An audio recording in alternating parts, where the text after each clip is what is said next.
అనేది చక్కగా జరుగుతుంది అని చెప్పి చెప్పాము ఆ రోజున. దాని గురించి మీరందరూ యోచించండి. మళ్ళీ మీకు జ్ఞాపకం చేస్తున్నా.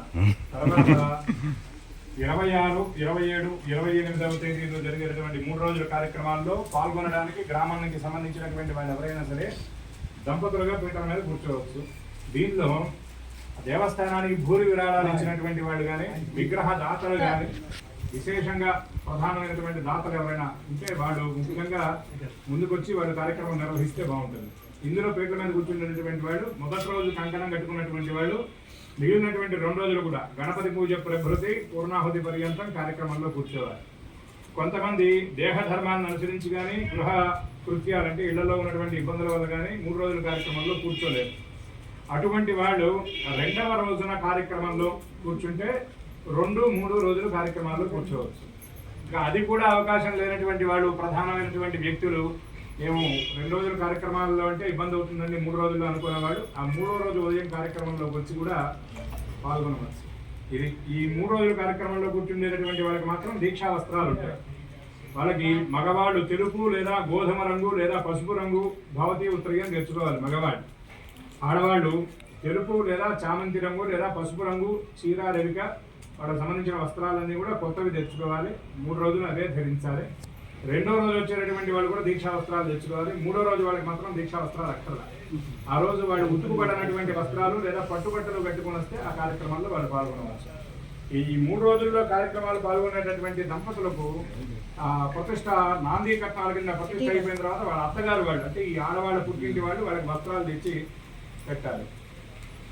ఇక గ్రామంలో ఉన్నటువంటి వాళ్ళందరూ కూడా ధ్వజస్తంభం వేస్తున్నారు. శిఖర ప్రతిష్ట కూడా ఉన్నది కనుక ఆడపిల్లలు మీ ఇంటి ఆడపిల్లలు ఎవరైతే ఉంటారో మీ తోడ పుట్టినటువంటి వాడు కానీ మీ కడుపున పుట్టినటువంటి వాడు కానీ మీ తండ్రి గారి ఆడపిల్లలు అంటే మీ మేనత్తలు ఎవరైతే ఉంటారో వాళ్ళందరినీ కూడా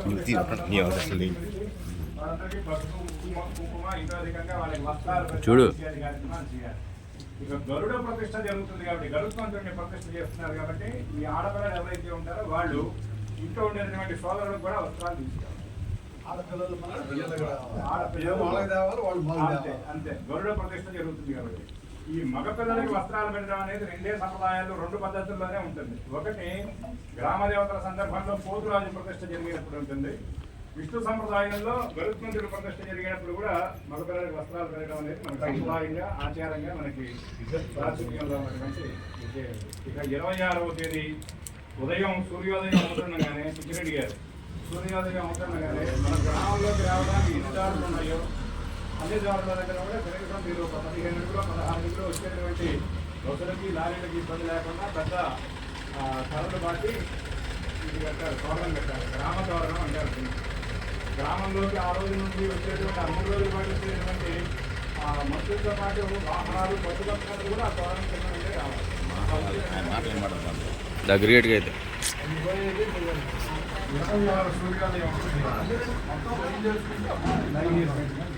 ఉదయం పూట ఈ కార్యక్రమాల్లో భాగంగా 26వ తారీఖు ఉదయం సుమారుగా 7 గంటల కార్యక్రమం ప్రారంభమయ్యి ముందుండేటటువంటి కార్యక్రమం ఏంటంటే 50 శాల దగ్గర నుండి మంగళ వాయిద్యాలతో గ్రామంలో మీ గ్రామంలో ఏ అయితే దేవాలయాలు ఉన్నాయో అన్ని దేవాలయాల దగ్గరికి వెళ్ళి బుడ్రాయి దగ్గరికి వెళ్ళి కొబ్బరికాయ కొట్టి ఉత్సవాన్ని తీసుకొని వస్తారు.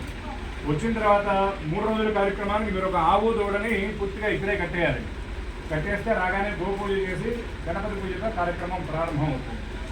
ఉదయం పూట కార్యక్రమాల్లో గణపతి పూజ, పుణ్యహవాచన, రక్షాబంధన, దీక్షాధారణ, యాగశాల ప్రవేశం కార్యక్రమాలు ఉంటాయి.